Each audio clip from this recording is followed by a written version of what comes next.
एक बार एक साधु जो वर्षों से भगवान को पाने की साधना कर रहे थे, हिमालय की गुफाओं में तपस्या में लीन थे। उन्होंने अनगिनत मंत्रों का जाप किया, व्रत रखे और कठिन तप किया, परंतु भगवान के दर्शन नहीं हुए। धीरे धीरे उनके मन में निराशा घर करने लगी। उन्हें लगने लगा कि क्या उनकी साधना कभी सफल नहीं होगी। एक दिन साधु ने सोचा, शायद मैं ही भगवान को पाने के योग्य नहीं हूँ, मुझे उनकी प्राप्ति का मार्ग ही नहीं मालूम है। यह सोचकर उन्होंने अपनी गुफा से बाहर निकलने और अपनी साधना को छोड़ने का निर्णय लिया। वे पहाड़ों से नीचे उतरने लगे और एक छोटे से गांव में पहुंचे। गांव में पहुंचते ही उन्होंने देखा कि लोग गरीबी और दुख में जी रहे थे। भूखे बच्चे, बीमार वृद्ध और टूटे हुए घर, हर तरफ दुख का ही आलम था। साधु के मन में दया जागी। उन्होंने सोचा, अगर मैं भगवान को नहीं पा सका तो कम से कम इन लोगों की सेवा करके अपने जीवन को धन्य बनाऊंगा। साधु ने गांव के लोगों की सेवा करनी शुरू कर दी।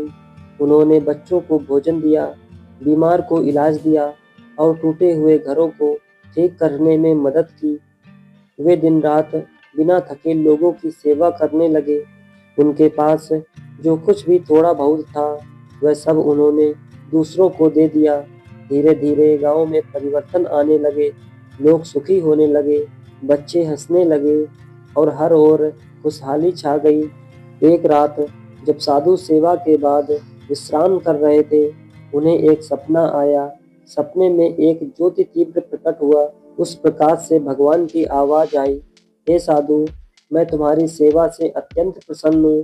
वर्षों की साधना से जो मैं तुम्हें नहीं मिल पाया, वह तुमने अपने कर्मों से पा लिया है।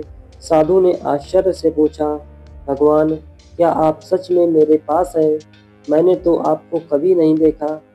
भगवान मुस्कुराए और बोले, मैं तुम्हारे द्वारा उन भूखों के भोजन में था जिनकी तुमने मदद की है। जब तुमने दूसरों के दुख दूर किए, तब तुमने मुझे पाया। साधु की आंख खुल गई। उन्हें एहसास हुआ कि भगवान को पाने का सबसे सरल मार्ग सेवा और प्रेम है।